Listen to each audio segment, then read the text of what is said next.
Bonsoir, merci de suivre le 23h à la une de l'actualité. Le chef de l'État, le président Alassane Ouattara, a rencontré ce lundi le ministre nigérian du Transport. Le développement des infrastructures économiques en Afrique de l'Ouest était au centre des échanges.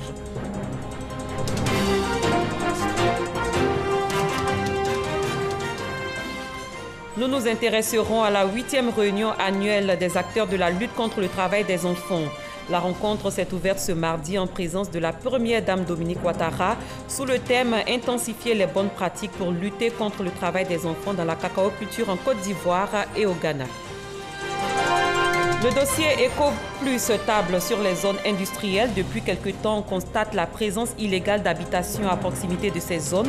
Qu'est-ce qui est fait pour juguler ce phénomène afin d'éviter le pire? Nous aurons des réponses tout à l'heure.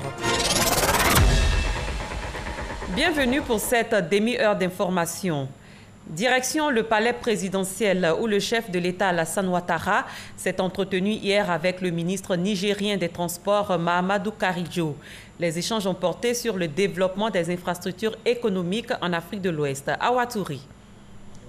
La Côte d'Ivoire et le Niger, ensemble pour la réalisation de grands projets dans la sous-région ouest-africaine. C'est dans ce cadre que le ministre nigérien des Transports, Mahamadou Karidjo, est venu remettre au président de la République Alassane Ouattara un message de son homologue Mahamadou Issoufou, un message d'amitié qui va dans le sens du renforcement des relations de coopération entre les deux pays.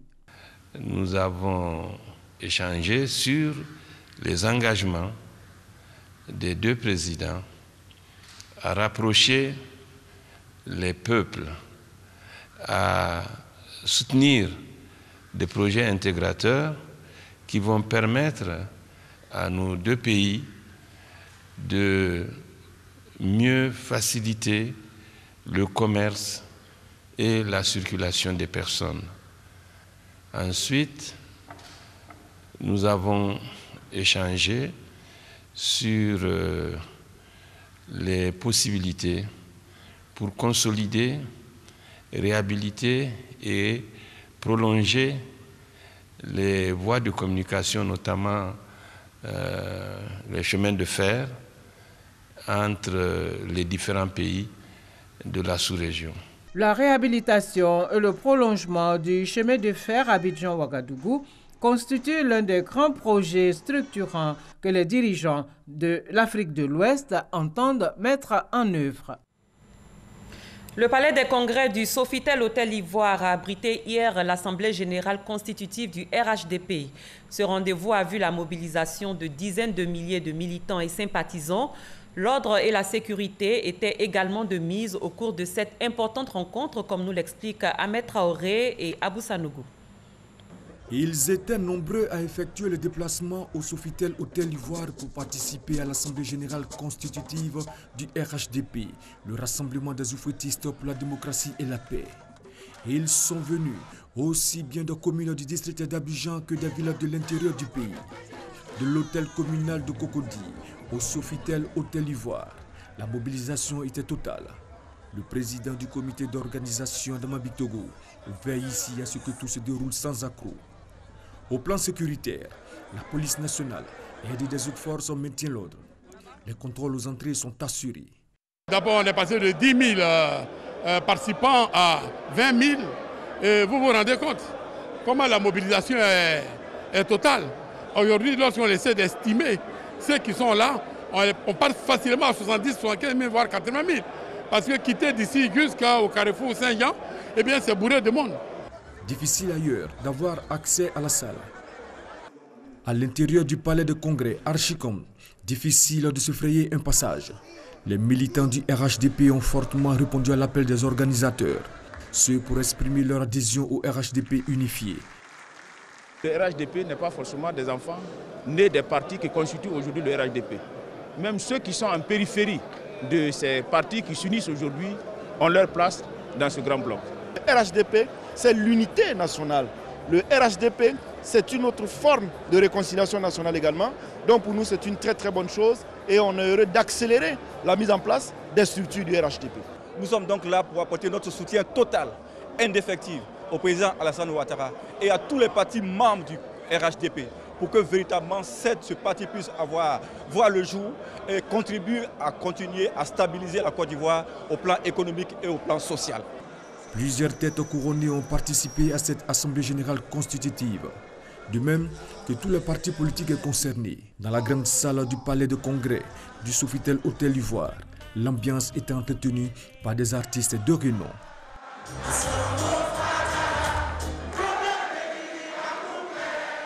Je vous invite à suivre les différentes réactions à l'issue de l'Assemblée générale constitutive du RHDP à l'Hôtel Ivoire. Les différents propos ont été recueillis par nos reporters. Le président Alassane Ouattara a montré la grandeur du message du président Félix Houphouët-Boigny. Un message prémonitoire qui appelle les Ivoiriens au dialogue, au rassemblement, à transcender nos différences, mais à mettre ensemble notre diversité comme force d'union, de travail pour une grande Côte d'Ivoire. Le président a donc invité tous les Ivoiriens épris de paix, de démocratie, se reconnaissant dans les idéaux d'Houphouët, à rejoindre le RHDP. Mais mieux, il a montré aussi qu'il n'y a pas meilleure façon d'immortaliser Houphouët-Boigny que de désigner notre grande famille politique comme étant le rassemblement des Houphouëtistes. C'est pour nous une grande joie, une grande émotion de voir aujourd'hui les enfants du président Félix Houphouët-Boigny se rassembler autour du parti unifié, le RHDP. Les contingences du moment exigent qu'une union soit sacrée avant d'aller en émergence. C'est pour cela que je pense que l'appel est à propos et il faut faire confiance au président de la République. Nous sommes rassemblés aujourd'hui, pas pour nous, pas pour le président Ouattara, pas pour le président Mabry et pour tous ces présidents des partis du RHDP. Nous l'avons fait pour la mémoire du président Houphouët-Boigny et pour la Côte d'Ivoire. Nous l'avons fait pour les générations futures. Tous les militants sont venus, mais mieux, le grand centre, n'est-ce pas, avec les chefs, aujourd'hui, verra le jour ce projet tant caressé depuis 2005, à savoir la naissance du rassemblement des Houphouëtistes pour la démocratie et la paix. Ce message qu'il a lancé, c'est un message à l'apaisement, un message à la réconciliation et surtout un message de retrouvailles entre les enfants d'Houphouët. Le MFA est déterminé et reste convaincu pour la création du parti unifié. Les enfants d'Houphouët-Boigny qui croient à la paix, qui croient en l'union, à la solidarité, ont pris date aujourd'hui pour créer le RHDP, parti unifié. La Côte d'Ivoire a besoin d'aller de l'avant. Et aller de l'avant suppose qu'on est ensemble, qu'on est unis et qu'on gagne. Parce qu'on a dit que quand on est ensemble, on est plus fort. Et cette dynamique, il faudra pouvoir la suivre et il faut l'accélérer et permettre aux Ivoiriens de connaître le bonheur. Il s'agit de la naissance du parti qui va rassembler tous les enfants de Houphouët-Boigny. Et pour moi, c'est la plus belle chose qui puisse arriver à la Côte d'Ivoire. En qualité de présidente du Comité national de surveillance des actions de lutte contre le travail des enfants, la première dame Dominique Ouattara a ouvert ce matin la 8e réunion annuelle du groupe de coordination des actions de lutte contre le travail des enfants dans la cacao-culture. Il s'agit de la première rencontre du genre en Côte d'Ivoire. Elle enregistre la participation de hauts représentants de gouvernements américains et ghanéens, ainsi que de l'industrie du cacao et du chocolat. Pendant 3 jours, les participants vont plancher sur l'intensification des moyens de lutte contre le travail des enfants dans la cacao-culture en Côte d'Ivoire et au Ghana. Mama Traoré, Abiba Dambélé Saoui. L'OIT, l'Organisation internationale du travail, dénombre 72 millions d'enfants travailleurs en Afrique subsaharienne. 85% de ces enfants exercent dans les filières agricoles telles que le cacao. Une situation alarmante que combat depuis 2010 le groupe de coordination des actions de lutte contre le travail des enfants dans la cacao-culture en Côte d'Ivoire et au Ghana. Chaque année, les deux parties, soutenues par le gouvernement américain, l'industrie cacaoyère et la société civile, tiennent une réunion annuelle. Cette année, elle se tient pour la première fois en terre ivoirienne, en présence de la présidente du Comité national de surveillance des actions de lutte contre le travail des enfants, la première dame de Côte d'Ivoire, Dominique Ouattara. L'objectif étant de passer en revue les efforts déployés en vue d'éradiquer le travail des enfants. Grâce à la coordination et au suivi des actions, nous enregistrons au fil des années des progrès notables vers l'atteinte de notre objectif commun, à savoir celui de réduire de 70% les pires formes de travail des enfants dans le secteur du cacao au Ghana et à Côte d'Ivoire à l'horizon 2020. Nous, en tant que pays, le Ghana et la Côte d'Ivoire devons être engagés, mais nous devons tout de même, en tout cas, encourager l'industrie du cacao à acheter nos productions à des meilleurs prix. Dans cette ambition de produire du cacao et du chocolat sans nuire à l'épanouissement des enfants, la Côte d'Ivoire et le Ghana peuvent compter sur le soutien des États-Unis d'Amérique.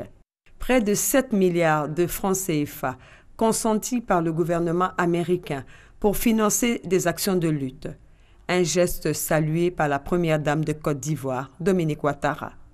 Éliminer le travail des enfants de la chaîne de production du cacao dans nos pays n'est ni un slogan, ni une simple déclaration de principe. Il s'agit d'une réponse collective qui requiert un engagement fort et la détermination de tous les acteurs impliqués. Le double objectif recherché est tout d'abord de garantir la durabilité de notre économie cacaoyère, mais surtout de protéger nos enfants et de leur assurer un avenir meilleur. Pour cela, il faudra rechercher et développer de nouveaux partenariats en vue d'étendre nos actions à l'échelle nationale et sous-régionale. C'est grâce à l'implication et aux efforts de tous que nous parvenons à faire bouger les lignes dans ce combat pour la protection de nos enfants. Mettre fin au travail des enfants d'ici à 2025, un point clé des objectifs de développement durable. Nul doute que l'atteinte de ces objectifs sera au cœur de cette 8e réunion annuelle du groupe de coordination des actions de lutte contre le travail des enfants dans la cacaoculture. C'est parti pour la campagne de vaccination obligatoire des animaux. L'édition 2018 a été lancée par le ministre des Ressources animales et halieutiques ici à Abidjan. Plusieurs équipes de vaccination vont sillonner le pays dans les prochains jours dans l'optique de vacciner les cheptels en vue de prévenir des maladies telles que la grippe aviaire et la peste porcine. Grace Kando.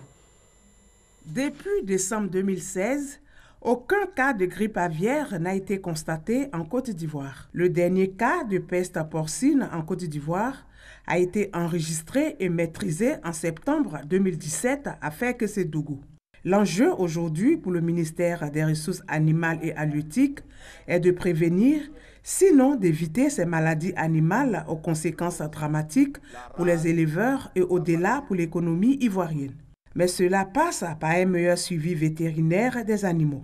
Le ministère des Ressources animales et halieutiques vient donc de lancer la campagne de vaccination obligatoire contre les maladies animales. La campagne de vaccination obligatoire contre les maladies animales pour l'année 2018 est placée sous le slogan « Je participe au développement de mon pays en vaccinant mes animaux ».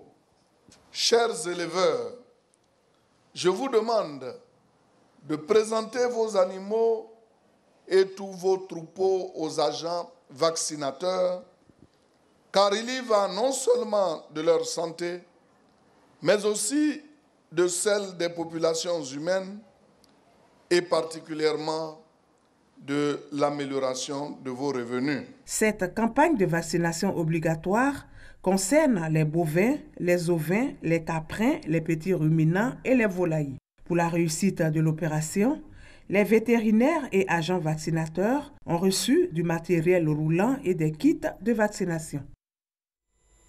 Venons-en au dossier du jour. Les zones industrielles occupent une place prépondérante dans le développement du tissu industriel en Côte d'Ivoire.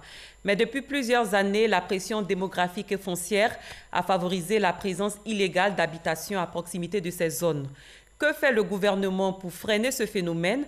Notre reporter Cheikh Koné s'est rendu à la zone industrielle de Yopougon pour trouver des réponses. Suivez son constat dans ce nouveau numéro d'EcoPlus.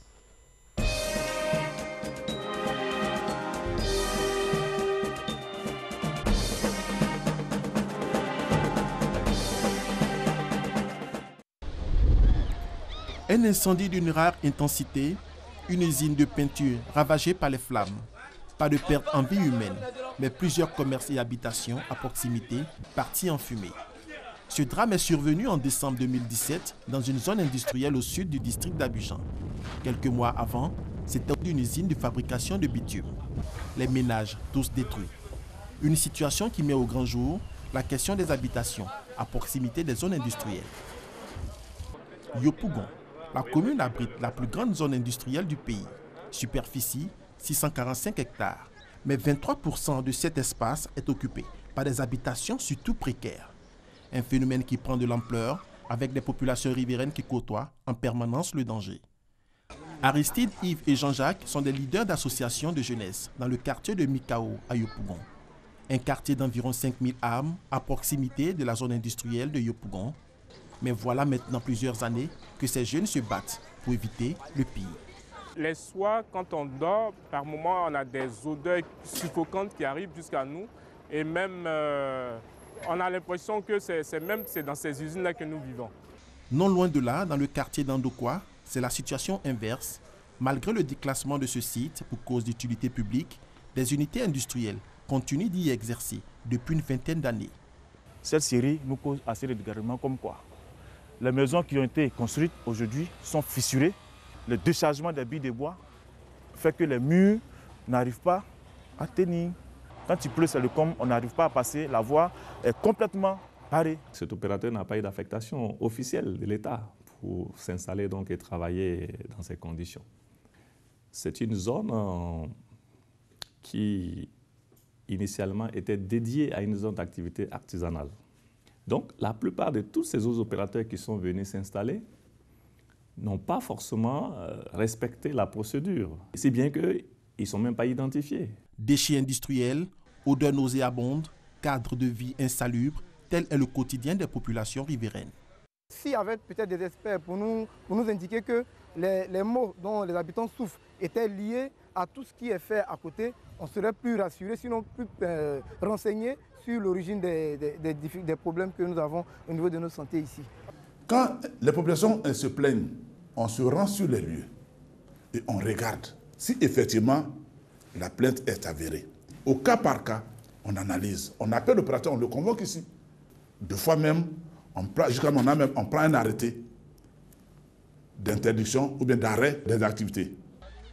Avec une vingtaine de zones industrielles reparties sur près de 4000 hectares, le secteur industriel ivoirien représente 22% du produit intérieur brut, 5200 entreprises et 800 000 emplois. Mais les réserves foncières à usage industriel bien identifiées sur les différents plans d'urbanisme n'ont pas été aménagées en raison de l'absence de leur viabilisation. Conséquence, la forte pression démographique, principalement à Abidjan et dans certaines villes de l'intérieur du pays, a eu raison de ces espaces. Pour résoudre cette question, le gouvernement opte pour la création de nouvelles zones respectant les normes en la matière. À couper jeudi PK24 est la matérialisation de cette nouvelle vision. Excentrer le plus possible les zones industrielles des lieux d'habitation. Située à une dizaine de kilomètres d'Abidjan, la zone d'Acoupé jeudi PK24 a bénéficié de près de 22 milliards de francs CFA pour l'aménagement de la première tranche de 50 hectares sur la superficie globale de 940 hectares. Malgré ces efforts du gouvernement, le taux d'implantation des entreprises est de loin les projections attendues. Sur la poignée d'entreprises en cours d'installation, les travaux avancent, mais des attentes demeurent. Il faut un petit peu accélérer la réalisation à la fin de ces travaux parce que certains industriels ont déjà démarré, donc il y a un décalage entre l'infrastructure et le démarrage des usines. Et donc ça ralentit un peu l'activité. Donc il faut finaliser assez rapidement certains travaux comme l'assainissement, comme l'amener de l'eau potable. Nous avons construit une station de traitement d'eau conforme aux directives du SIAPOL, etc. L'inquiétude, c'est de ne pas trop savoir où rejeter nos eaux polluées après les avoir traitées, sachant que le démarrage de l'activité est imminent. Des attentes que l'Agence de gestion et de développement des infrastructures industrielles AGEDI s'emploie à résoudre. Lorsque le gouvernement a identifié ce périmètre, les ministères qui ont des services donc, qui sont complémentaires de la mise en œuvre de cette zone ont entamé également différents projets afin de rendre donc la zone opérationnelle. Depuis sa création en 2013, l'AGEDI multiplie les stratégies pour doter la Côte d'Ivoire de zones industrielles modernes. La réhabilitation des zones existantes, comme celle de Yopougon qui a coûté 24 milliards de francs CFA, les études pour les zones de Vridi et Koumassi en cours, l'opération d'immatriculation et d'identification lancée en janvier dernier avec pour cible plus de 1000 unités industrielles sont la preuve d'un engagement. Un grand pas a été fait et la nouvelle zone qui est en construction, l'intérieur qui est en train également de connaître les différents projets, on peut dire que nous sommes lancés vraiment sur la bonne voie. Et il faut maintenir le cap. Et dans quelques années, on peut dire qu'on verra des zones modernes, des zones industrielles modernes qui vont rien envier à ce que nous découvrons également dans les pays émergents. Les zones industrielles sont un indicateur efficace en matière de création d'emplois et de stabilisation de la démographie en milieu urbain. Leur rôle dans le développement du tissu industriel n'est plus à démontrer. En la matière, l'exemple ivoirien fait cas d'école dans la sous-région. Une vingtaine de pays africains se sont réunis à Abidjan pour partager leurs expériences sur la protection des matières nucléaires. Ces matières sensibles sont utilisées dans l'agriculture, le transport et la médecine notamment. L'Agence internationale de l'énergie atomique exhorte les États à ratifier l'amendement sur ces composés radioactifs. Didier Nguessan, Francois Diou. Les matières nucléaires sont des composés radioactifs à fort potentiel énergétique. Elles sont utilisées à des fins civiles dans plusieurs secteurs d'activité, notamment en médecine. Grâce au rayonnement ionisant et au développement technologique, notre pays peut se féliciter aujourd'hui de disposer d'un centre national de radiothérapie. Si nous sommes fiers de cette infrastructure censée abriter des sources de rayonnement ionisant, nous ne devons pas perdre de vue qu'une utilisation des dites sources sans un minimum de normes nous expose tous à des dangers irréversibles. Il faut protéger ces matières sensibles. L'autorité de radioprotection, de sûreté et de sécurité nucléaire et l'Agence internationale de l'énergie atomique ont donc convié à Abidjan une vingtaine de pays. Objectif, promouvoir la ratification de la Convention entrée en vigueur en 1987 et amendée en 2016. Ce niveau de protection s'applique à tous les États. Ça s'applique aux États-Unis, ça s'applique en Côte d'Ivoire, ça s'applique au Cameroun, qui est mon pays d'origine. Si on applique les mêmes niveaux de protection physique par rapport aux matières nucléaires, on empêche que les entités infranationales puissent accéder et on sécurise ces matières de sorte à promouvoir la paix et la stabilité dans le monde. 3 jours durant, experts, physiciens et autorités de régulation du nucléaire civil vont partager leur expérience. Le dispositif mis en place par le Niger, important fournisseur d'uranium dans le monde, est un exemple en Afrique. Ce mardi 17 juillet marque le 20e anniversaire du statut de Rome. Il a été adopté pour apporter une réponse idoine aux crimes de masse commis dans le monde. Cette commémoration coïncide avec la journée internationale de la justice pénale internationale. Le gouvernement ivoirien a réitéré son attachement à travailler pour l'établissement de la justice dans le pays. Gabriel Zani. 20 ans après l'adoption du statut de Rome instituant la CPI, la Cour pénale internationale, et 16 ans après son entrée en vigueur en 2002, beaucoup d'avancées, mais nombreux sont les défis à relever. À la célébration de cet anniversaire de l'adoption du statut de Rome, l'heure est au bilan. La création de la CPI a suscité beaucoup d'espoir. Aujourd'hui, après 20 ans d'existence, la CPI est comme tout adolescent en devenir. Il faut l'aider à surmonter les épreuves et à corriger les erreurs. Je voudrais donc souligner que l'impunité qui prévaut pour le génocide, les crimes de guerre et les crimes contre l'humanité a de graves répercussions sur la prévention des conflits et le développement durable. Aider la CPI, c'est le plaidoyer que soutient le président de la coalition ivoirienne pour la Cour pénale internationale. Car la valeur ajoutée de la Cour n'est pas encore perceptible tant la durée de ses enquêtes et procès remettent en cause sa performance eu égard aux affaires pendantes. En 20 ans, la CPI a été saisie de 26 affaires. Ses juges ont délivré 9 citations à comparaître, prononcé 8 condamnations et 2 acquittements. 11 enquêtes et 10 examens préliminaires sont en cours. C'est le lieu donc de saluer la collaboration des États parties. Le statut de Rome que nous célébrons tous aujourd'hui autour du thème bâtir un monde plus juste, représente une vision commune des États et de la société civile de tous les continents, selon laquelle certains crimes sont tellement odieux que leur poursuite doit être assurée par une institution internationale forte et permanente qui respecte le principe de la complémentarité et protège ainsi à la fois la souveraineté nationale et la capacité de toute la communauté internationale d'endiguer le péril pour toute l'humanité. Il convient aussi à l'État ivoirien de réitérer ses engagements vis-à-vis du statut de Rome. L'État du Côte d'Ivoire, pour sa part, continuera à consolider la coopération qu'elle a avec la Cour pénale internationale, à soutenir les actions de la Cour à travers une coopération judiciaire efficace. Le statut de Rome est un pacte de responsabilité des États en faveur de la justice et de la protection des droits humains. En ce sens, la performance de sa cour, la CPI, doit être améliorée. Une table ronde s'est tenue pour recueillir les propositions de juristes présents à la célébration en vue d'apporter une réponse juridique équitable à la commission des crimes de masse dans le monde. Mettons le cap sur la Riviera 3, dans la commune de Cocody.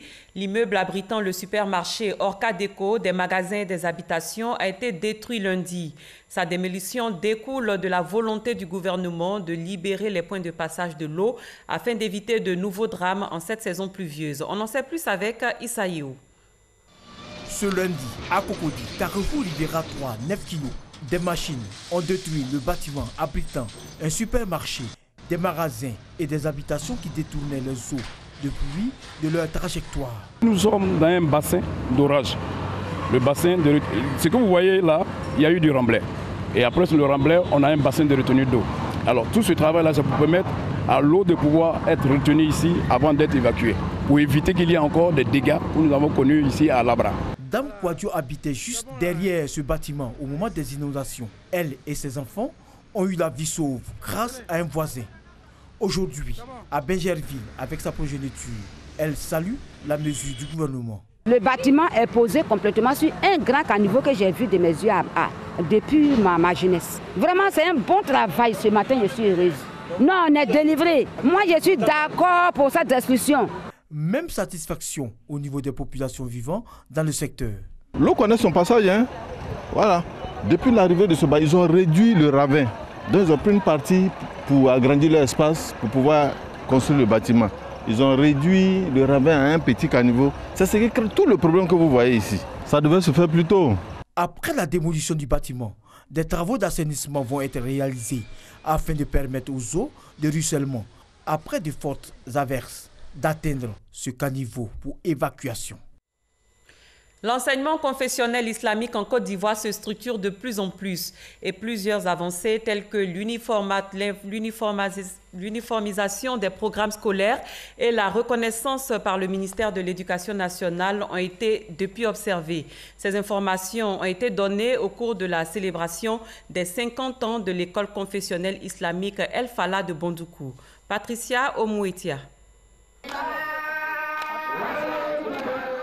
Cela fait 50 années que l'école confessionnelle islamique El Fala de Bondoukou forme les enfants depuis la maternelle jusqu'au secondaire. Pour cette année scolaire 2017-2018, l'établissement a enregistré 904 élèves. Ces élèves et leurs encadreurs ont voulu marquer le cinquantenaire de leur école, mais aussi les avancées de l'enseignement confessionnel islamique en Côte d'Ivoire. L'unification du programme enseigné dans toutes les écoles islamiques. Et ça a été fait. L'unification des examens de fin d'année, ça a été fait. Cette année, nous avons présenté 7728 candidats aux examens de fin d'année. Et notre grande bataille même, c'était la reconnaissance de ces écoles islamiques par le ministère de l'Éducation. Et en 2011, nos écoles islamiques ont commencé à être reconnues par le ministère de l'Éducation. Nous disons merci à Allah, mais merci à Monsieur le Président de la République, en passant par notre sœur Kandia Kamara. Ces festivités de l'école confessionnelle islamique El Falah ont été parrainées par Diaby Lanciné, directeur général du Fonds d'entretien routier, représenté à la cérémonie. Les différentes contributions ont permis à El Falah de mener des actions humanitaires au profit des nouvelles mamans du CHR de Bandoukou, ainsi que des détenus de la prison civile du Gontougo. Ainsi prend fin cette édition. Merci de votre fidélité. Très bonne fin de soirée. À très bientôt.